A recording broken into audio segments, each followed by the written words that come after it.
What's up, everyone? It is episode 9 of Immortal Minds, and we're back. It's Sean, myself, and Mike's. How you guys doing? You been enjoying the unrated queue? I think I'm the only one that enjoys the unrated queue. Am I right, Dan? Am I right, Mike?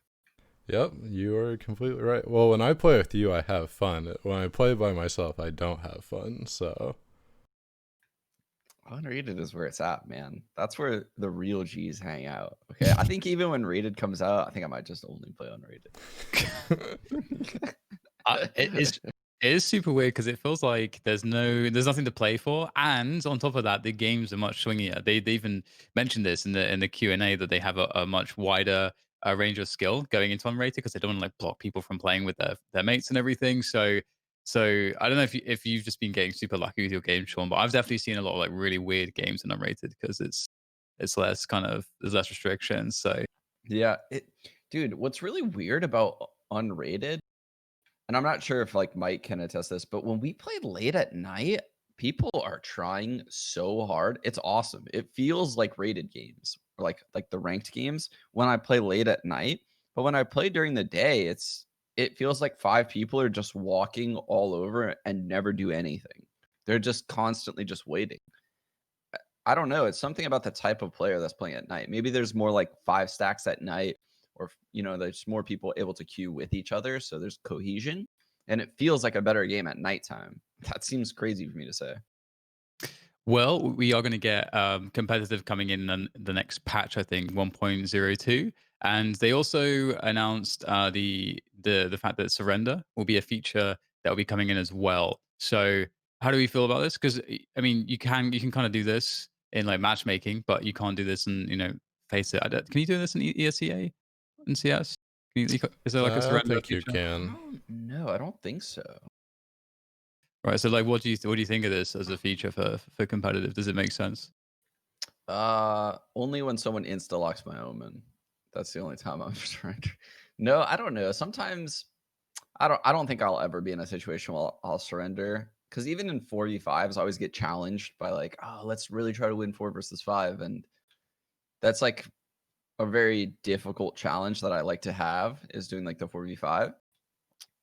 I can't ever use it, but I do understand why people would want to do it in a 4v5, or if like two people DC, you would want to do it then for sure. Does the game get canceled if it's 3v5? Like immediately? I've never been in one. Well, that's the thing, isn't it? Because I mean, I could really see the argument that like if you add surrender into the game, it's going to give people the option. If let's say they get a shitty start, or if they don't like their teammates, maybe they're just going to start like they just like will give up and start sandbagging massively to try to like Mm, force you to surrender, even if you want to try. That's like what I worry about actually with something yeah. like this. Yeah, I almost feel like there needs to be some kind of a negative consequence to your elo. But then you end up in that weird situation where, yeah, what if two players do DC and it's 3 versus 5 and surrendering should be an option? Like it could definitely be abused. And I think that's why the report functions there. If someone's going to abuse the surrender thing, and hopefully they get dealt with in other ways.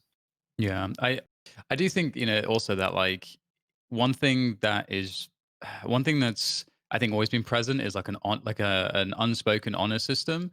But that only tends to come into effect when you have like a small enough pool of people. So like let's say face it for example, if you're playing like Mythic, well, you kind of already kind of diminish the pool of people you're playing with. Then you're going to be playing a certain league. Now you diminish the pool again. You're going to start seeing some of the same names and faces. I think stuff like that's like very helpful in terms of also discouraging like behavior like that, unwanted behavior, because then you'll get a reputation. And I think that on that kind of honor system is like really important.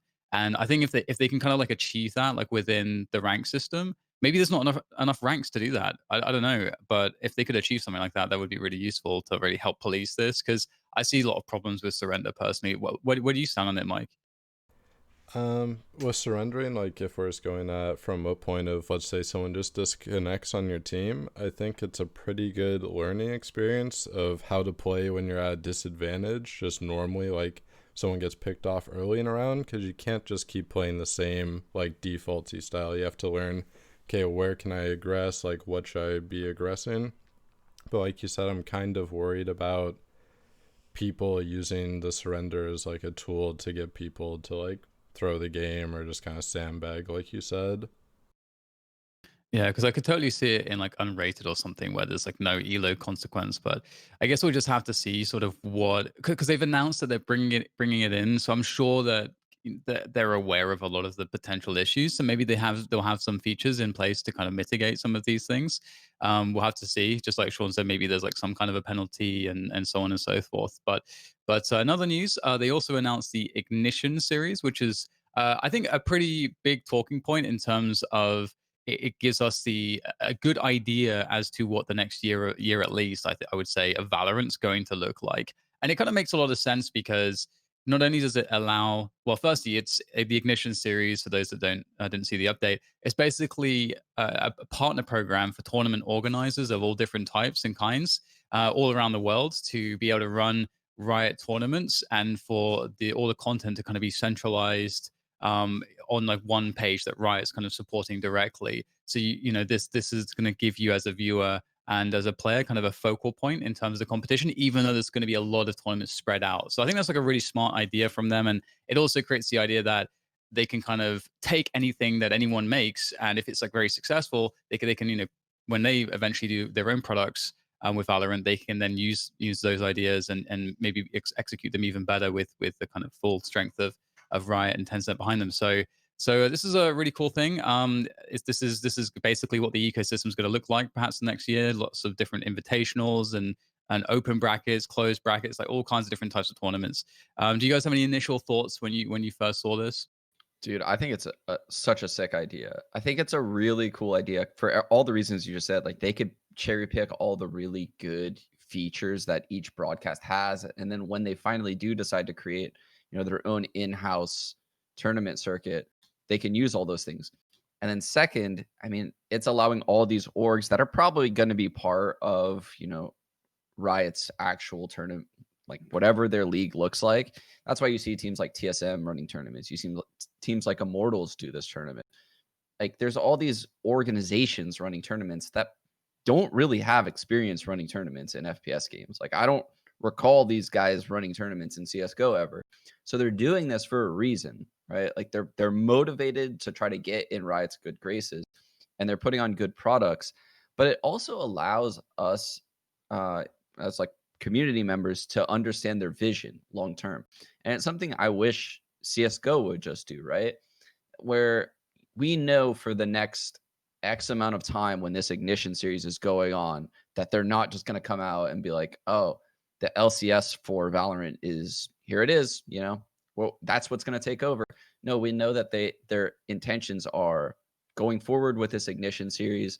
That's what's going to happen. And then once that's over, well, then we'll reevaluate our options and maybe they need to go down a different road, right? But at least we know what their direction is, which is very cool that they're being just upfront about it. Yeah, do you have any thoughts on it as well, Mike? I'm just hoping mostly to see like higher levels of production and just stuff like that. I'm also hoping that Riot takes a big look into the spectating system for Valorant, because sometimes I really like watching these events, but you can tell the observer's just having a really hard time because it's just so clunky to try to catch all the action or like figure out what's the best person to be spectating. So Yeah, I Yeah. think didn't Overwatch League have something with a spectator mode where you could like pick which person you watch and all that? Like you could pick which agent you watch in Overwatch League or something. I feel like that would be a really sick feature in Valorant because when I'm watching a Valorant match, I just want to watch, the agents that I play. I want to watch. I mean, I don't play Jet, so like I don't want to watch a Jet run around and do things that I'll never do. Like sometimes I like watching them just to know their tricks so I can counter them.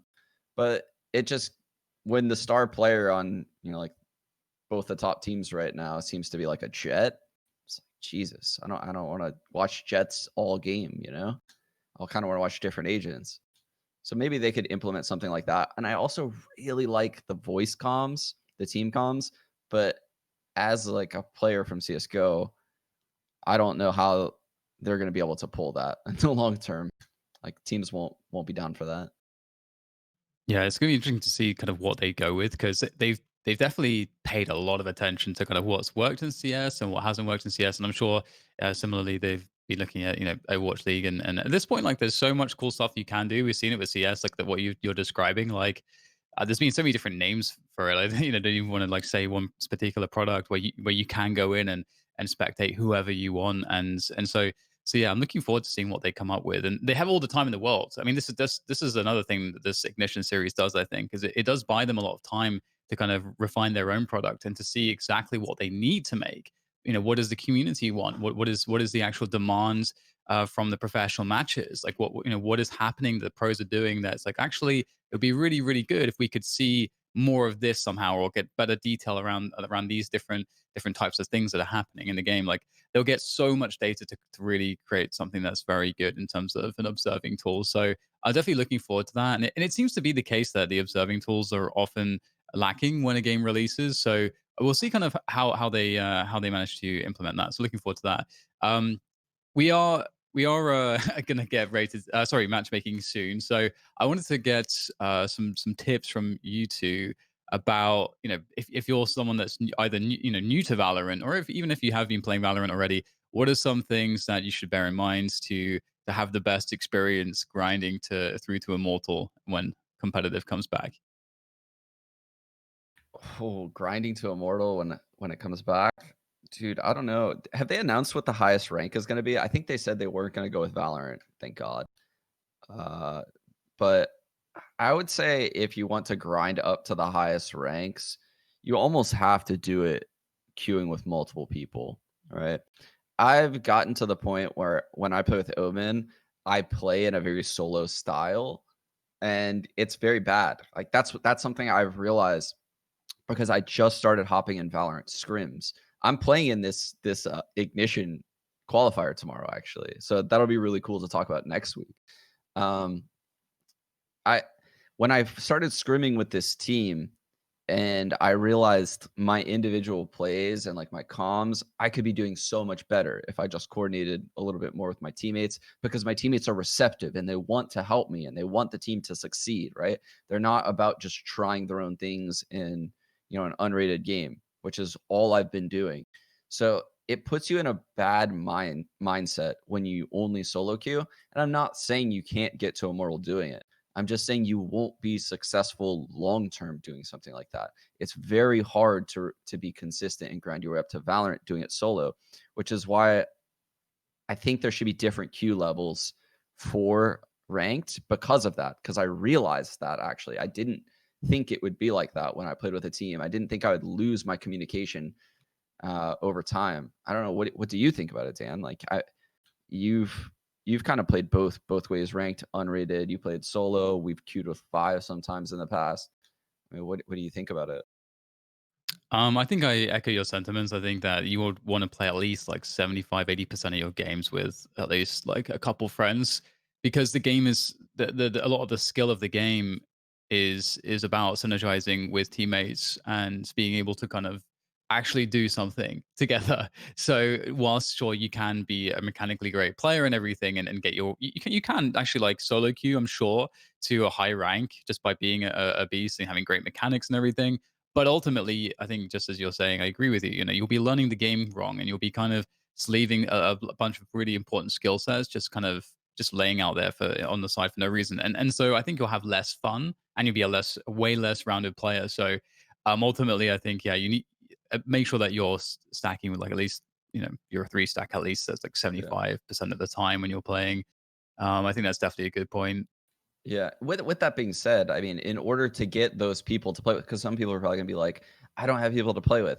You do have to master your own character. Like, you have to put in the work. There's tons of YouTube content that shows you all the tricks for every character. If you're Sova, I mean, there's a million YouTube videos with lineups, ways to use your drone, ways to throw shock darts across the map and get entry kills, or ways to, kill the planter with them. There's tons of shit like that out there on YouTube, right? We've highlighted some of those content creators for you guys to find. So you have to do the heavy lifting and do that. But then once you queue solo and say you're a sage or whatever, this literally happened to me 2 nights ago. We played and a Sova queued into our game, and I was like, holy shit, this guy's drone usage is awesome. His communication's so sick. I'd never heard of him in my life. His name was Audacity. I'll give him a shout out right now. His alias was Audacity. And he would just communicate every time he'd use his drone, and we would follow it. It was like our entry fragger. And then he'd know like set recons, set shock darts. I was like, I'm adding this guy. This guy is definitely entering my friends list and going to be in my queues, because it's so sick when you find someone like that. And you just have to hype them up. You have to communicate with them. You have to be friendly with them. And that's hard for some people in unrated games or even ranked games. But you do have to make an effort to find these people. And that's what's going to lead to your success, probably. Yeah, totally agree. I love that. Definitely reward the people that work hard and find ways to work with them. And speaking of which, that will lead us nicely into our Ask Us Anything segment, which will be a little bit longer today because it's generally quite popular and there's not an enormous degree of news going on in the Valorant world right this moment, whilst we wait for competitive to come through. So, first question, I think, kind of going, I think, off of the points that you were just making about competitive. Jay Wall asks, at a competitive standpoint, how many agents should you have in your arsenal? Oh shit, that's a good question that I've never really thought through. So it's definitely not just 5. Like any team that's just locking, the same 5 agents are going to get solved real quick, because there's only so many things you can do with those 5 agents. There's only so many peaks that you can get. I would probably say like 8-ish. What do you think? Like, I'm just literally throwing something out there. Like, honestly, I'm literally just throwing something out. I think at least like as a starting point for most people, probably like I would think like 3 would be a good amount of diversity, and it depends on the play style that you have. I think if you're So like someone, an individual. Oh, okay. So you're saying yeah. individual. I'm saying like on a team. So like 5 Oh, players, there should be 8 okay. different agents in their pool. Okay. Yeah. Yeah, I guess actually, Jay, well, if you have like a clarification on whether you mean an individual as an individual player or if as a team, Okay. and then That's we'll interesting. we'll revisit that one. Yeah. I think as an individual, yeah, like probably like 2. Yeah. It really depends on which agent you play, right? If you're a sage, you're probably safe just being 1. If you're like a breach, again, you're probably safe being 1. And maybe even the same thing for like a brimstone or a cipher, you know? But once you start getting into people that play like Jet, or me that play Omen, or like a Viper, those people should probably be playing like 2 to 3 agents for sure. They're like flex agents, and they should be able to like switch around between them. So I don't, or like a Phoenix, for example, probably like 2 as well. I mean, how do you feel about that? Do you think it's agent dependent? I think that as an individual, yeah, you can have people that will need to be super specialists on certain things. Like if you are like a Sova or a Viper, you're an agent that has a lot of.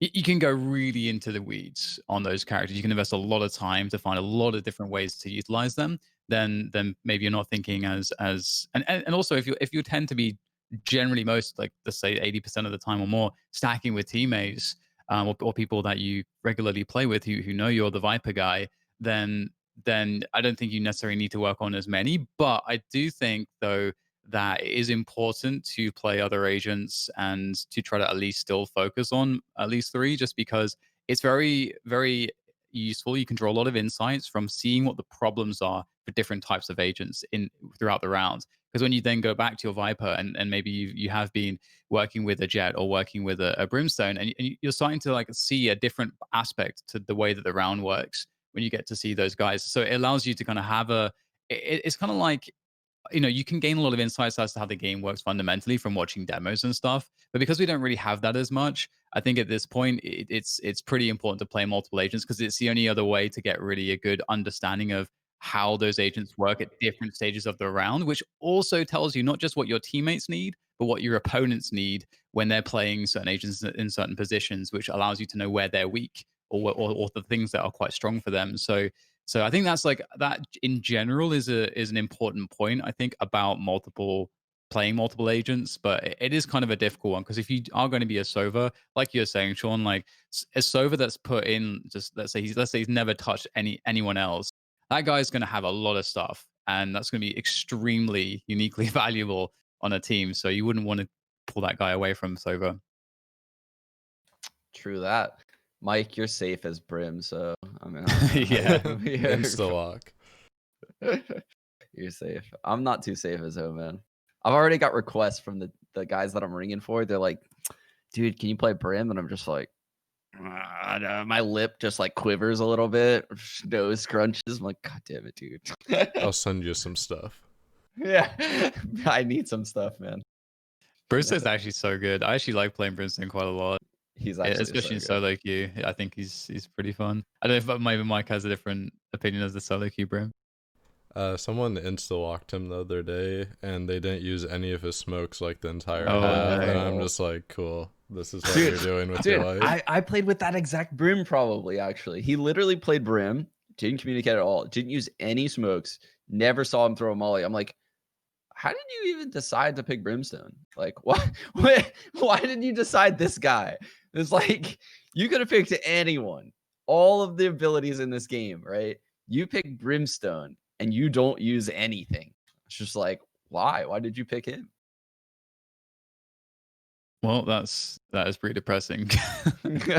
It's just like the easiest agent to use as well. But Ooh, I like this question. I like this. So I'm gonna ask you it. yeah, yeah, Other yeah. than Jet, which agents gravitate well towards the operator? Also pick a player, pick a specific role. Should a player pick a specific role? Entry fragger, opera, lurker. That's a really good question actually. I think that there are definitely agents that work well with the operator. I think Omen's actually a good one just because of the very obvious use of the teleport allows you to kind of change positions. Obviously, not as quickly as Jet necessarily, but it's still like the same idea. And I think Omen's ability with the smokes and to like create cover like that, it also allows you. It's kind of like the dash in a sense because the dash allows you to use one of your abilities to get out of a dangerous spot. But with the dark cover that Omen has, with an operator on top of it, it allows him to like actually play. I think again, like you're the Omen specialist, so you tell me, Sean. I feel like it allows him to create some additional cover and things to maneuver around, which allows him to control his engagements better to make his operator use safer. Again, I don't know if you've been using the operator much with Omen. I haven't used him that much with the operator, so I'm just kind of Yeah. on the theory bus here, but No, you're absolutely right. It's very good to kind of be in an aggressive spot, but you have to be like near a corner or something so that way you could teleport, right? Because you can be killed in the teleport act, right? So like you would hop into a corner and they would think you're in the corner and then you teleport away. You can basically just keep teleporting off twice to switch up your angles 2 times and you'll get 3 shots. I think, and even after talking with Tyler Skadoodle when he came over, was I think playing Reyna with an op is so sick because you can kill someone. It's a one-shot kill, obviously, with an operator. You go invis and you just like jet out of there, right? Like bad word to yeah. use. You leave. You leave going invis, or you can heal yourself and like stay for more aggressive fights with your team. Right? I think Reyna is like such a sick possibility for an operator. Yeah, that's a really good point. That is like the same principle. I think the only agent other than Reyna, so Reyna, Omen, and Jet have a similar thing kind of going on, which allows them to change their position or re-engage more safely than other agents. I kind of like, in some senses, having the operators sometimes on some of the more defense-oriented agents, like Sage, for example. Is an interesting one Mm, because Sage can create a lot of interesting angles with the walls. If you want to play the Sage and in more of an aggressive fashion, that is a possibility if you have other ways to delay or slow the other team on your team. And equally, the person who has an operator, if you're going to play like a slower style where you're going to have because Sage, should stay alive. You want Sage to be able to heal, you want Sage to be able to slow at all points of the round, and you want her to be able to res at important points of the round. So you generally want it to stay alive. So from a more conservative point of view, it makes a lot of sense, I think, that you can have a Sage on an operator. And I think I also like I don't know why specifically, but I do like the idea of having Sovas on operators as well, just because I think that like with the arrow, it allows him to kind of more accurately understand how to position himself with his recon dart and so on. yeah. If you've got all the lineups, so there's definitely possibilities there too. I don't know about Sova. So that's the thing is like I feel like Mhm. his arrows are mainly used to like help out other teammates and he has no tools to really like elevate himself or move. Or I don't know. Yeah, I I just do pushed think over. maybe like so I'm just kind of going through like this in my head right now. I think Raze Peak said it in chat. Raze with her satchel would actually be really sick, and then she could even use her nade to force people into her op Yeah, angles, yeah. which would be really cool. If like you could figure something like that out. Um, so I think it's possible to definitely use Raze with an op, and then I also think Breach could be an op user too because his Oh, flashes could be used so far away that he could be like obviously you don't want to be like entry fragging with your op, right? So Breach will never probably be like an entry fragger because his flashes can go so far. He'll probably be like second or third in. So that makes him work as an operator. Also, with his fault line, he could peek into people, right? Like you can stun them and then peek into them and like potentially kill them. yeah. So it could work with Breach pretty well, but you can't change elevation like you can with some of the other agents we mentioned, right? That's something that I think helps out Jet. That's something that would help out Raze or Omen. Or I mean, Reyna can't really change elevation, but the fact that she can go invis is insane. I do actually. So the breach one's really interesting. We can definitely scratch Sova. I don't know. I'm just a Sova fanboy, but He is the breach OP. the breach thing's super interesting because like now that you mention it, breach has more ways to take somebody off of it, like to retake an angle, like more so than any other agent in the game. And that's like an interesting concept because in Counter Strike there is a huge idea. If you want to play, say, if you want to play like well at the top level, the elite level, you got to make sure that every peak that you make is either you've got like a very good idea to know that that peak is going to be favorable for you in one way or another. So if obviously someone's waiting on the other end and you're peeking dry into them and they have an like an AWP, that's obviously not a good peak. So you're going to throw a flashbang. That takes them off the angle. Then you post up on the angle. Then you'll see what happens in pro players that a flashbang will come in from the other team, which takes you off the angle. Then they can retake the angle. So there's like this little kind of back and forth dance that can happen in that sense. And it kind of seems like if there's a team that's playing like a default style and you've got a breach on the operator, I feel like it's actually kind of cool to deny the other team's operator user of trying to like force those early picks and like and those angle denials that the operator Yeah. that's is suited to kind of specifically do. It's kind of an interesting thought, and I'm not sure how that plays out, but Dude, you're right. Breach could take an op off of like or take a favorable fight 4 different times probably in a round, right? He'll probably get 2 fault lines at some point in a round and he'll have 2 flashes. So, I mean, he's taking 4 angles from you. So if you have like a valuable breach right, and he obviously has like the what is it? What's the like little blast thing called? aftershock. Aftershock. He has that as well. I mean, like he can clear out close corners with that. So like he has abilities where he could just take angles. Like whatever he wants, he can get. So I'd say like he is just so OP for just taking sites. Obviously, post plant, he probably won't have much shit left, right? Theoretically, because he's going to be using all of his stuff to take up to the plant. But then you have to like at that point, you're waiting for the other team to come into you. Like you don't need your abilities anymore as breach, and you could just hold the line. So I think he would be a pretty sick op user, actually. I Yeah, think. that's that's actually really cool. That's a really cool thought. I don't think there's anybody else really. I mean, you mentioned Raze, you know, we've got Jet, Omen, Breach. I don't know if we'll really miss it. We mentioned Sage as well. Are we missing anybody in terms of the operator? I, I feel like we aren't. Oh, Reyna is also we've you threw Reyna in there. I feel like that's. I think those are the best candidates. Cypher, I don't know. I guess you could, but he just wouldn't be as valuable, I don't think. I don't think he'd be as valuable as some of the other ones. I think any of the agents in this game could use it, with the exception of maybe like Phoenix is a weird one, but he would also be able to use it because his flashes do the same. I mean, something we talked about in the Phoenix episode is his flashes do the same exact time of like full white, regardless of the distance. So it doesn't matter if you're point blank in front of the flashbang or way down C long on Haven, you're still gonna get blinded for what is it like now 1.1 seconds? It's actually longer now than I when think we did the Yeah. episode. Yeah, something like that. So you could take that angle. It's just not.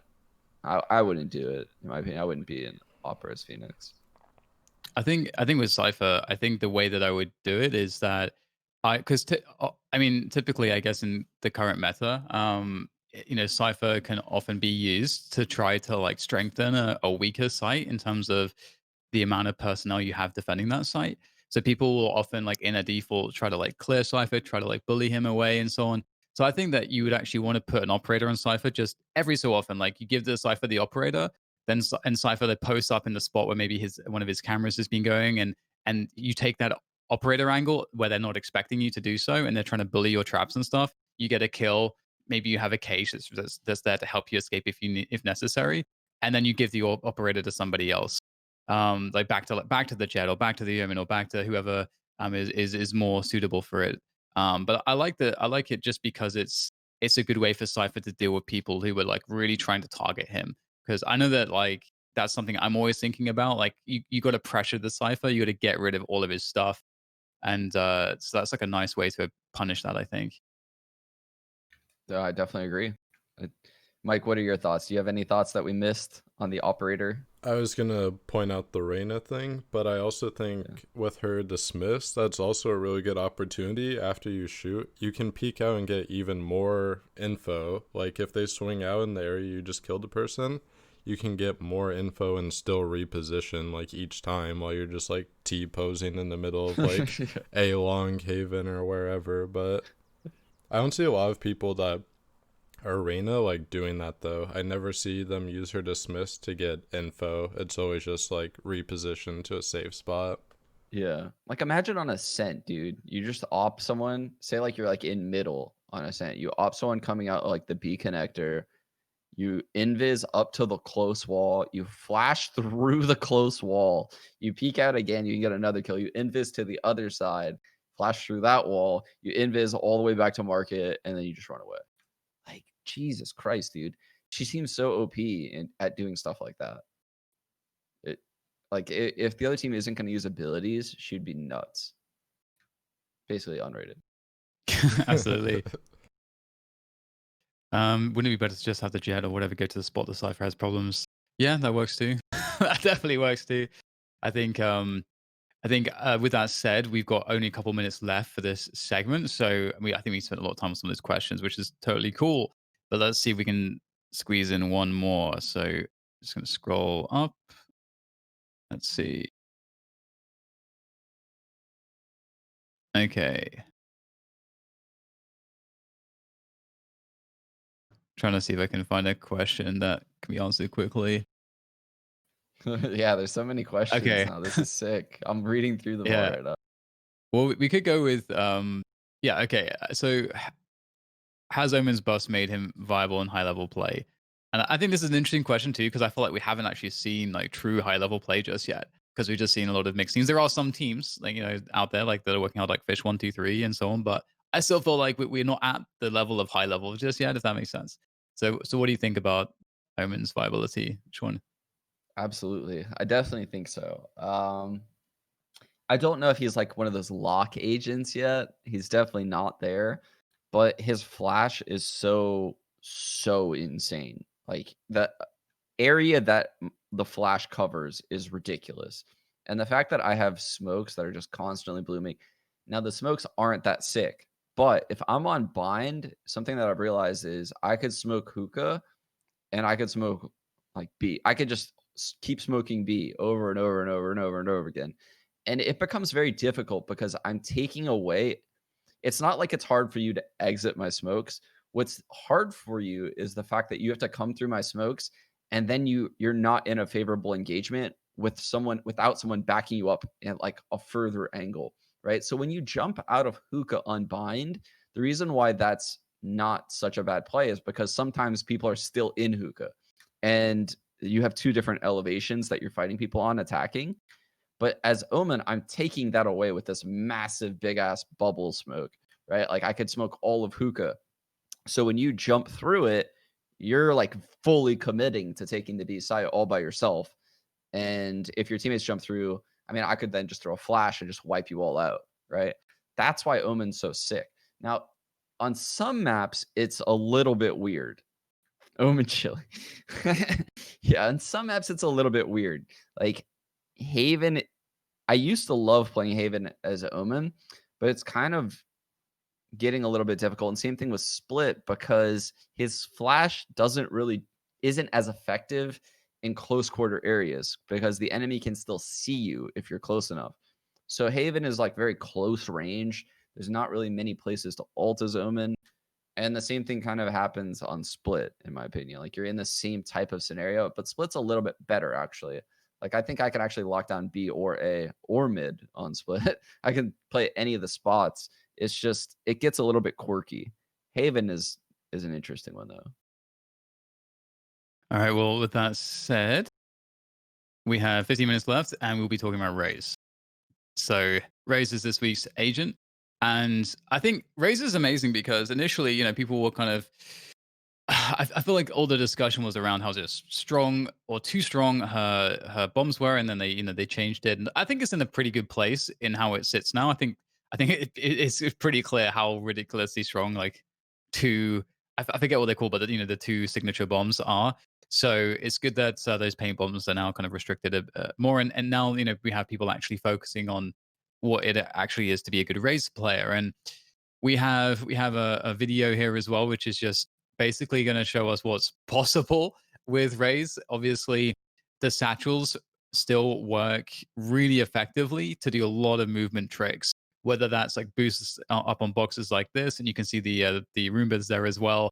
That which is like a really cool combo, or whether it's to try to just reposition, get yourself out of trouble. But you have all this mobility with it. And what's really interesting is that they did change the satchels, but they didn't change the movement around the satchels. They changed went from 2 meters to 1 meter in terms of the damage radius for the satchels. So they made it less viable to use offensively to kill players, but they didn't touch its ability to allow you to maneuver around the map with the satchels. So I'm really happy about that because I could have seen them nerfing that in the same patch.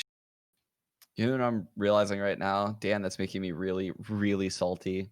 What's that? I'm realizing that she only needs 6 ult orbs to get that fucking rocket. Oh But it yeah. takes me 7 to get my ult where everyone knows exactly where I am. I'm so salty right now watching these clips. I'm salt. But yeah, dude, I think she's in a really good spot. I hate playing against Raze as Omen. Like it's one of the most painful things because I'm trying to like be sneaky and like teleport around, and then someone with just nades and a rocket launcher is just destroying me because all she needs to do is just wait till she hears the teleport sound, just throw a nade, and she can clear me out really quickly. Like I think she's actually the hard counter to me. Her and Sova are super hard for me to deal with. God, dude, this person's movement is ridiculous. It's so Yeah. good. Yeah, it's really really awesome because I feel like it doesn't matter like how good you are as a player, because some of this stuff you're thinking, well, you could make the argument, this wouldn't work against pro players, or this wouldn't work in a pro setting, but stuff like this with movement, it just creates a lot of unexpected timings, and there's enough recovery for Race that I think even against pro players, you'll be able to see stuff like this. The only difference is that at the pro level, you're trying not to have like leaks in your game, so you have to be somewhat. You can't just be going for stuff like this all the time because there is going to be a degree of meta around what people expect Raze to try to do within the kind of structure that may exist for how the games will be played at the pro level at that point.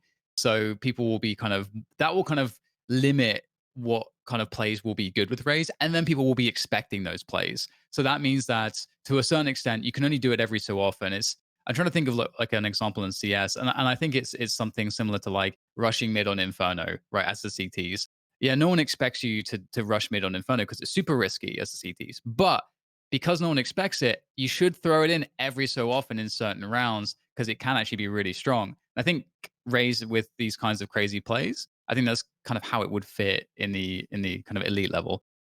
Dude, I would definitely play with this person on my team. This person, I don't I don't even think their aim is like incredible, but holy shit, dude. This person would get so many kills doing this. Like that because you're just like you said, they're just breaking timings that you take for granted as like an esports player, right? Like you don't run into a player like this very often in the game, which is kind of what I try to achieve as Omen with my like aggressive teleports. But this is taking it to another level. Like you are doing something that requires such a high skill ceiling with this movement that I can't pick up Raze and do this. Like this just it would take me like probably months of practice, or like probably like a month or two of practice to get down what this guy has in this video. So the fact that like teams won't be able to practice against shit like this means that they'll have no counters for it. Like he'll be running rampant doing this stuff for a long time, unless there's like a dozen of these on pro teams. Yeah, it's really awesome because I feel like there's so many different uses for Raze. Like you'll see a lot of different types of Raze players, and I think in theory, having the Raze that is this mechanically good, or has the grasp of the movement in the way that some a player like this who is a specialist does. It does give you a lot of like great options to do really cool stuff. We talked previously about what duelist centric lineups look like, and Raze is definitely obviously super critical to that, and it's partly because of the movement like having an Omen, a Jet, and a Raze. These are three agents that are uniquely suited from what I understand. I don't think I'm missing anybody. Maybe well, Reyna only, but only if there's a kill. She requires a kill. But these other three agents do not require kills to get over the ice orb or the ice barrier. They can all scale the wall without anything but their own abilities, and they can all get over the ice on the ground without any other abilities other than their own as well. And stuff like that actually is really cool. And again, I don't know. A lot of this feels like just theory crafting right now because we don't have the pro matches to really show us whether this stuff is viable just yet. But I think it really is. So I'm Dude, excited to see that. I think it is for sure. I think it's actually ridiculous when you think about the fact that when she was in the game, she had 2 nades and the satchels were more powerful than they are now. I'm looking at these clips, I'm like, "Holy shit." I couldn't even imagine this character being any stronger for this guy. Like, could you imagine could you imagine if this guy had, like, initial beta raise with 2 nade sets? He would probably just get, like, a million kills a game. Yeah, for sure.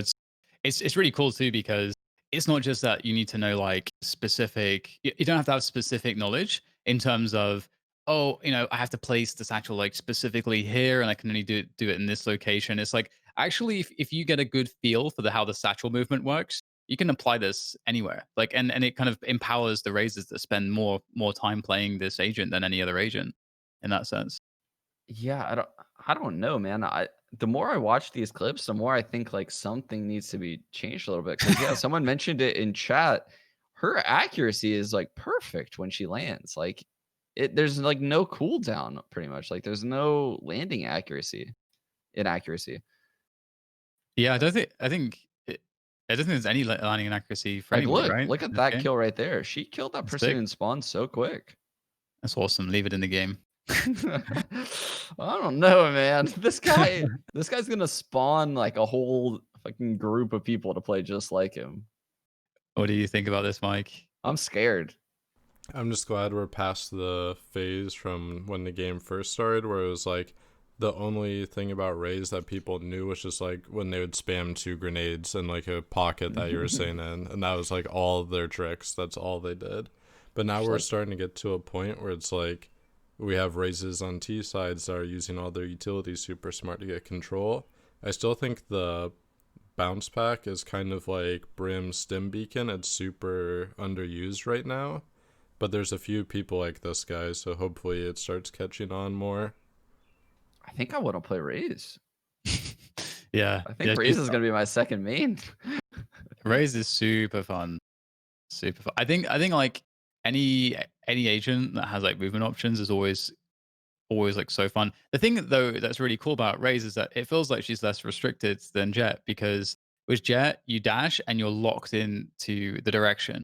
But with Raze you can still like bunny a little bit. You can really change mess with do I want to be higher or do I want to be closer to the ground but faster stuff like that. There's way more options than the dash. The only difference is that the dash is the signature of Jet and it's extremely difficult to like mess with someone who's dashing. That said, honestly, if Raze is flying around with satchels, it is very hard to hit Raze.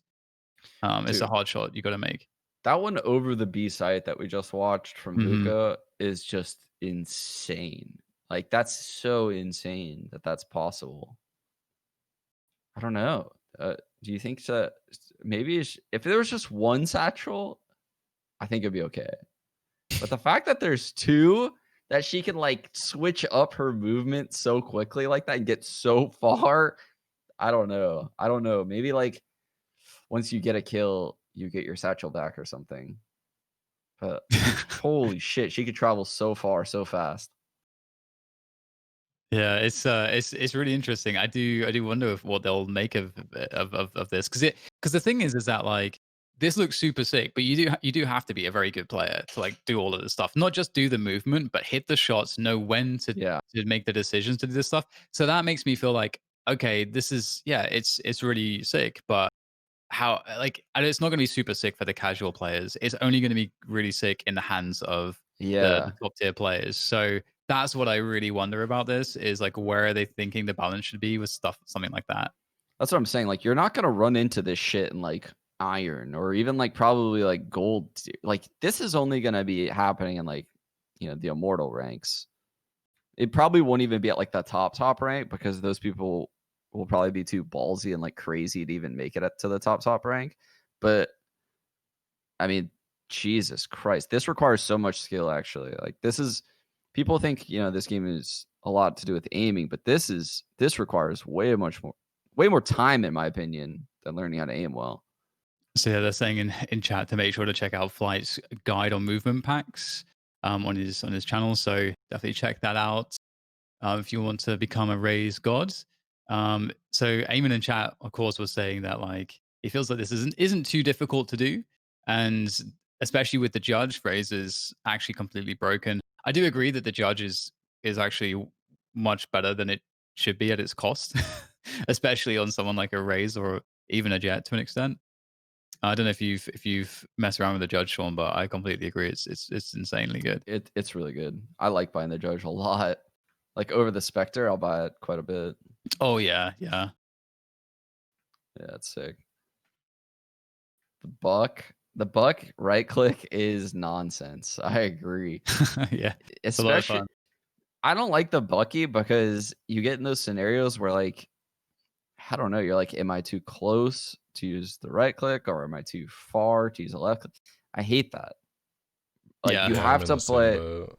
you have to like almost play like some set spot and you can't play like reactively, like on the fly with a Bucky because then you end up in angles and distances that you're constantly just like, am I in a right click spot or am I in a left click spot? That's so stupid. Like I don't like that feature of the gun at all. true. And on that note, we are coming to the end of the show. Today it's a bit of a shorter one. And I think do we have a brimstone clip, Mike, to end with here? Because We I know do. okay, let's check this out. We did brimstone last week, and we've got I think yeah, so it's a nice little molly lineup we're going to be seeing here, and this is going to be basically just like a quick way to execute into the A site on split. You got the A ramp smoke, the heaven smoke, and you also have this molly which will go all the way to screens, which you typically you can't reach the smoke from the little iPad of brimstone from these positions. So that's why this is necessary. And this is really cool because obviously the spread on the incendiary is great. But Mike, you're the brimstone player, so have you learned this lineup already? No, but I think I need to add this into my arsenal because I always did the thing where it's like Damn. you run up and you drop a smoke like as you're running in, but this is so much better with the timing. Damn, that's insane. I would be PJ Salt if I was playing that A bomb site in unrated and this happened. I'd be so mad. Indeed, it is. It's pretty good to see people finally figuring out more and more and more to really add depth to the game. Speaking of which, we will be doing Sage next week. We're going to save Reina till last. So if you have anything for Sage that you think is particularly cheeky, then make sure to hashtag Immortal Minds and tag Sean and I and Mike on Twitter, and we'll make sure to kind of talk about it in the next show in a week's time from now. So I think with that said, do you guys have any final thoughts on all of the stuff that we've seen as we come to a close here?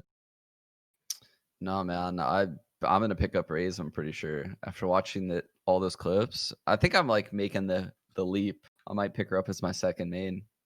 Sean's She gonna is be super jump fun. packing people for 20 damage at the start of the rounds on his own team. Yeah, that's true. Maybe I should. Awesome. All right, guys. Thanks again for tuning into the show. We love to see you, and we love to see your clips as well. So we'll catch you on the next one. This is Immortal Minds, and that's all from myself, Sean, and Mike for now. See you next week.